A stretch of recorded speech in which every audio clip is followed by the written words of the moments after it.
you hear the story about the family who went into isolation during COVID and never came out? The police were called to a home in Oviedo, Spain, when a neighbor named Sylvia noticed some strange things happening next door. Sylvia says over the years she only noticed one man living in the house, but she was confused because when he ordered groceries, it seemed like it was for a large amount of people. She became even more suspicious when she noticed that boxes and boxes of diapers were delivered every month to a single man living alone. After taking notes of everything she saw happening, Sylvia called the police, and when they investigated, they described what they found as a house of horrors. Police identified the man that Sylvia saw as 53-year-old Christian Steffens, a philosopher from Germany who was in fact not living alone. He actually had a wife and 3 children living with him.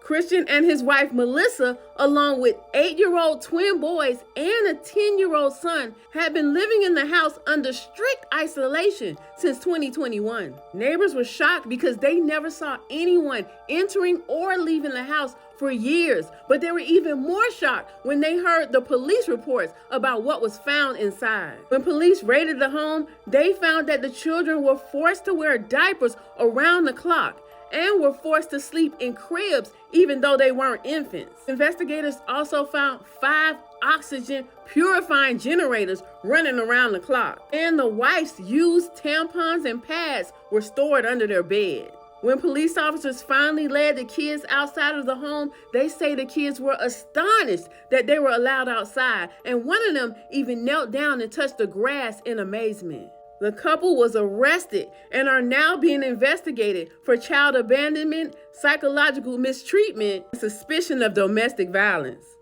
And the family probably would have still been locked up if it wasn't for that nosy neighbor, Sylvia. What do you think of this story? Leave a comment to let me know.